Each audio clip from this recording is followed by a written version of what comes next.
Bismillahirrahmanirrahim. Assalamualaikum warahmatullahi wabarakatuh. Alhamdulillahirabbil alamin. Hamdan wa syukran lillah. Salatan wa salaman ala Rasulillah sallallahu alaihi wasallam. Perkenalkan, nama saya Abdul Hanan. Saya akan membawa pelajaran pendidikan agama Islam atau yaitu pelajaran fikih bab Toharo untuk kelas 6. Oke. Jadi apa itu toharo? Toharo itu adalah untuk membersihkan diri. Nanti kita akan bahas tentang apa pengertiannya ya nanti di bab materi selanjutnya. Yaitu kalau kita untuk bersiap untuk sholat ya, sholat, tawaf dan baca Quran itu kita harus bertoharo ya. Nah, nanti dari, mana sih?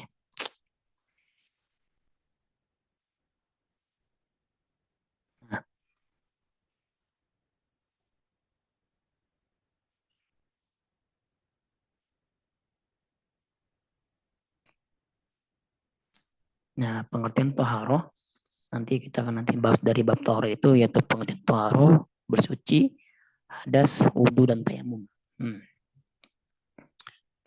Udah belum bilang. Nah, apa itu pengertian toharo? Secara bahasa, toharo itu merupakan bentuk dari masdar dari kata tohuro. Tohuro itu dari fi'il madhi ya. Nah, dimasdarkan jadi toharo yang artinya suci atau bersih. Nah, sementara menurut istilah itu, toharo adalah bersuci atau membersihkan diri dari segala sesuatu yang menjadikan atau diperbolehkannya mengerjakan ibadah sholat, tawaf, dan membaca Al-Quran. Nah, itu pengertian toharo. Jadi kita sebelum sholat, ya itu kita harus bertoharo, bersuci gitu ya.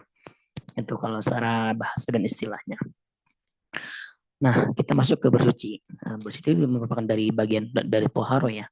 Nah, secara umum, para ahli fikih membagi toharo atau bersuci itu menjadi dua, yaitu bersih dari hadas dan najis. Dilihat dari sifatnya, bersuci itu dibedakan menjadi dua, yaitu bersuci yang bersifat lahiriah dan bersuci bersifat batiniah. Nah, apa itu bersuci bersifat lahiriah itu? Nah, yaitu membersihkan badan, pakaian, dan tempat tinggal dari segala kotoran atau najis. Jadi kita mau sholat ini ya kita harus bersih dari segala kotoran dan najis yang baik dari badan kita, pakaian kita, dan tempatnya akan kita jadikan sholat. Nah, sedangkan bersuci yang bersifat batiniah adalah membersihkan jiwa dari segala kotoran yang berupa dari segala dosa ya dan maksiat seperti syirik, takabur dan hasudnya.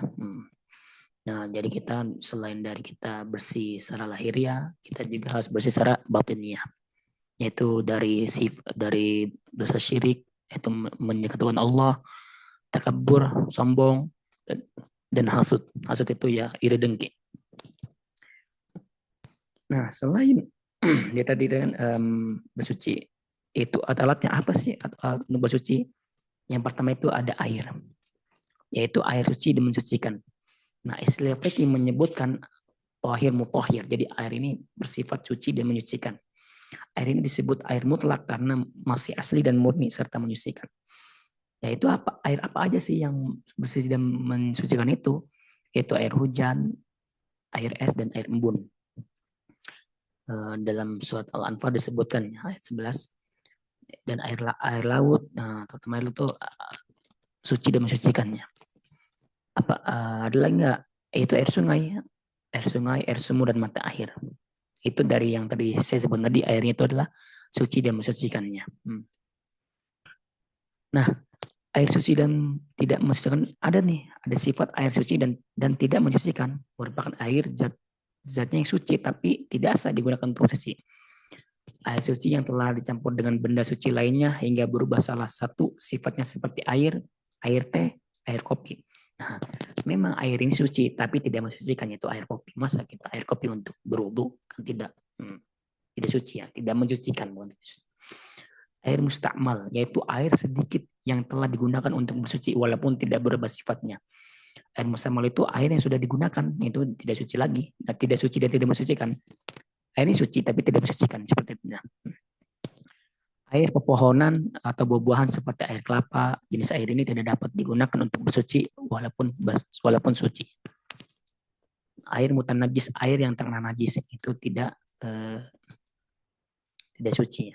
Air musyammas, air yang menjadi panas seperti besi, jadi lelehan dari apa ya, yang dari besi ini, itu tidak boleh ya, tidak mensucikan lah. Nah, debu. Tadi kan ada air, nah tadi itu air itu untuk alat untuk kita toharo ya, untuk membersihkan diri dari segala hadas kecil ya, hadas kecil. Nah, debu atau tanah digunakan untuk tayamum. Jadi kalau misalnya kita tidak menemukan air, itu solusinya ya tayamum. Nah, tayamum digunakan untuk apa? Dari apa? Yaitu dari debu.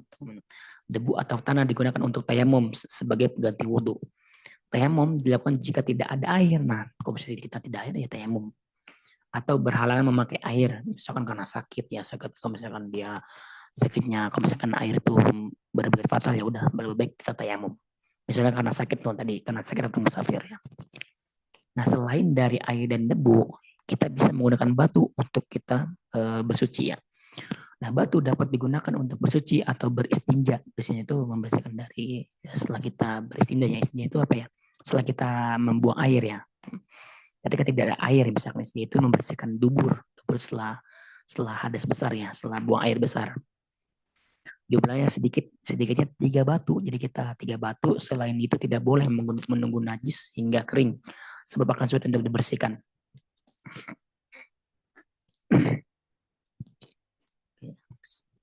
Nah, tadi kita sudah membahas tentang taharah, pengertian taharah, bersuci dan alat untuk bersuci ya. Yaitu hadas. Hadas itu apa? Hadas adalah suatu kondisi di mana seorang dalam keadaan tidak bersuci menurut ketentuan syara. Hadas kecil, hadas yang cara menghilangkannya dengan berwudu atau tayamum. Nah, hukumnya apa? Hukum wajib bersuci seseorang yang hendak beribadah haruslah dalam keadaan suci dari hadas kecil. Karena merupakan syarat sah ibadah mahdhah. Nah, ibadah wajib ya ibadah mahdhah. Oleh karena itu bersuci itu wajib. Nah, jadi kalau misalnya kita mau sholat ya kita wajib berwudu, bersuci ya. Baik dari hadas kecil. Nah, sebab-sebab hadas kecil itu keluar sesuatu dari dubur. Nah, dari dubur ya. Hilang akal udah pasti itu, udah apa ya, udah hadas. Bersentuhan kulit laki-laki dan perempuan bukan mahram, itu sudah pasti ya, karena bersentuhan. Menyentuh kemaluan dengan telapak tangan, itu sudah menjadi hadas kecil. Nah, tadi kita sudah membahas hadas kecil, itu kita sekarang hadas besar. Hadas besar di mana hadas yang cara menghilangkannya dengan mandi wajib atau bertayamum jika tidak ada air. Nah, apa itu sebab-sebabnya? Yaitu berhubungan suami istri, keluar mani, baik disebabkan melalui mimpi atau yang lain, meninggal dunia, datang bulan atau haid dan nifasnya. Nah, rukun wajib mandi itu ada 3, yaitu niat, mengalirkan dan membasuh air ke seluruh tubuh, menghilangkan najis kalau ada di badannya.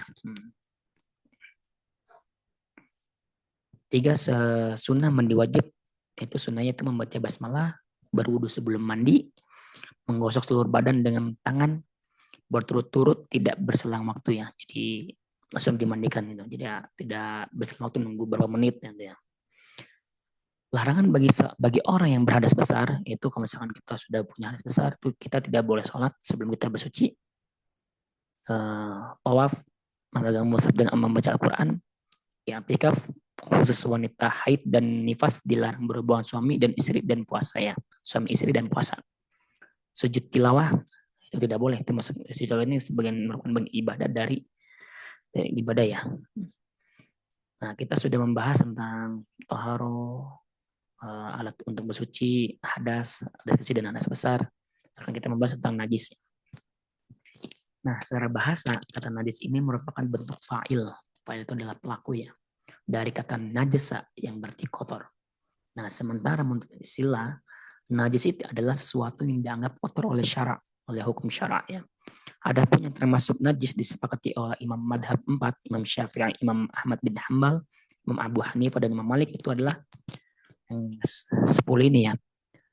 tinja, mazi, madi, darah binatang, muntah.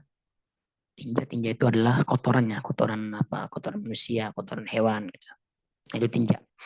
Nah, mazi, air mazi, madi ya itu berbeda tapi najis itu. Darah binatang sudah pasti najis ya. Muntah itu suatu kondisi di mana kita mengeluarkan apa ya dari perut kita itu air atau makanan yang sudah masuk ya, itu muntah ya. Air kencing, madi, darah binatang tadi udah sini. Udah bangkai binatang sudah pasti binatang yang bagian tubuhnya terpotong. Nah, macam-macam najis. Nah, najisnya ada 3. Ada najis mukhafafah yang ringannya, najis mutawasito yang sedang, najis mughalladah. Nah, najis mukhafafah ini adalah najis yang tergolong ringan seperti air kencing bayi. Nah, cara membersihkannya itu ya hanya dipercikan saja air pada yang terkena najis itu ya. Misalkan baju kita nih terkena najisnya. Ya udah kita hanya percikan saja airnya. Air ke yang terkena air kencing bayi ya.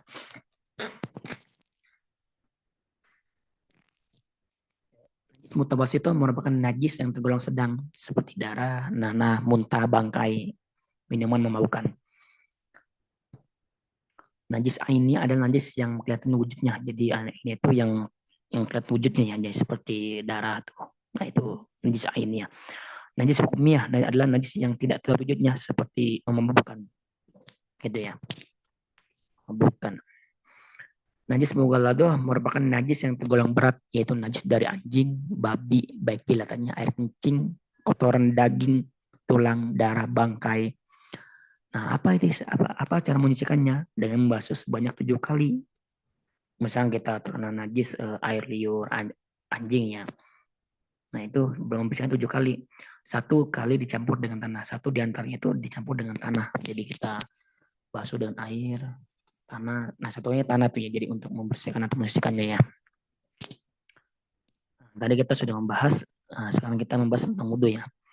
Nah, wudhu apa itu? Secara bahasa wudhu berasal dari kata tawaddu'u wudu'an. Artinya bersih atau indah. Sedangkan menurut istilah wudhu adalah membersihkan anggota tubuh dengan air yang suci, mensucikan untuk menghilangkan hadas kecil berdasarkan syarat dan rukun. Nah, apa itu syarat sah wudhu? Nah, Islam mumayyiz atau mumayyiz ya, yang sudah bisa membedakan antara benar dan salah ya, itu mumayyiz. Menggunakan air suci yang dibersucikan tadi yang kayak air laut, ya, air sumur, nah itu tidak dalam keadaan berhadas besar. Nah, kalau misalkan kita berhadas besar ya kita harus bertinja. Misalkan kita sudah BAB, itu kita harus kalau misalkan kita mimpi ya harus mandi ya. Tidak ada yang menghalangi sampainya air pada anggota tubuh dibasuh seperti cat, getah dan sebagainya. Nah, misalnya kita ada bagian yang terkena wudhu itu, misalkan di tangan, ya kita harus membersihkannya. Misalkan dari cat ya kita bersihkan dulu, baru kita berwudhu. Rukun wudhu itu ada beberapa, yaitu niat membasuh muka, membasuh kedua tangan sampai siku, mengusap sebagian kepala, membasuh kedua kaki sampai mata kaki, dan terakhir tertib ya. Nah, mengerjakan amal wudhu ini sesuai berurutan, yaitu tertibnya, sesuai yang telah ditetapkan Allah Subhanahu wa taala sebagaimana tercantum dalam Al-Qur'an dan hadis. Nah, tadi kita kan bertahara itu ada banyak tadi. Nah, sekarang kita sampai ke bab tayamum. Nah, secara bahasa tayamum ini memiliki makna al-qasdu, artinya kesengajaan atau tujuan. Nah, menurut istilah adalah menyapukan tanah atau debu ya, debu, misalnya debu bukan tanah, debu yang baik artinya suci ke muka dan kedua tangan sampai siku dengan syarat yang telah ditentukan. Tayamum adalah pengganti wudhu dan mandi sebagai rukhsah atau berkenan bagi orang yang tidak memakai air karena beberapa halangan yang menyebabkan seorang boleh melakukan tayamum.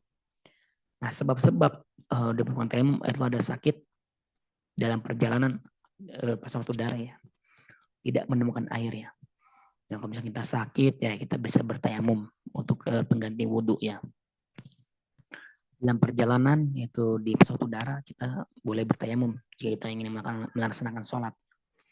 Atau yang terakhir tidak menemukan air. Nah, dia kita tidak menemukan air, itu susah musim kemarau misalkan ya. Kita bisa bertayamum untuk menggantikan wudhu. Nah, syarat saya tayamum, ini ada halangan sehingga boleh tayamum misal sakit tadi. Nah, tayamum sudah masuk waktu sholat. Kita tidak menemukan air, ya kita bertayamum. Misal kita sudah memasuki waktu sholat. Nah, sudah diusahakan mencari air, tapi benar-benar tidak ada. Nah, itu boleh mengapa tayamum menggunakan debu atau tanah yang suci, menghilangkan najis sebelum melakukan tayamum. Jadi kita kalau misalkan ada najis di badan kita, ya kita bersihkan dulu. Misalkan kalau ada darah kering, ya kita kerok gitu ya. Kita kerok baru kita tayamum. Rukun tayamum itu ada niat, sudah pasti niat ya, menyapu muka dengan debu, menyapu kedua tangan sampai siku dengan debu, tertib atau berurutan. Nah, sunat tayamum, membaca basmalah, menggembus atau meniup debu dari telapak tangan agar debu yang menempel tipis. Jadi pas sudah kita gitu ya, diletakkan, tiup dulu supaya nanti kotoran yang debu-debu tebal itu bisa menipis. Mendahulukan anggota badan yang kanan dulu ini kanannya, baru yang kiri. Membaca doa setelah tayamum seperti halnya doa setelah wudhu. Nah, hal-hal yang membatalkan tayamum, nah ini sebenarnya sangat penting nih. Hal-hal yang membatalkan wudhu. Juga. Nah, kita lanjutkan. Jadi hal-hal yang membatalkan tayamum itu sama halnya kita membatalkan hal-hal yang membatalkan wudhu. Nah, ada air sebelum mulai sholat, jadi kita sudah tayamum nih. Nah, pas kita sebelum sholat menemukan air, tiba-tiba tayamum itu batal. Kita gantikan dengan wudhu ya. Murtad sudah pasti.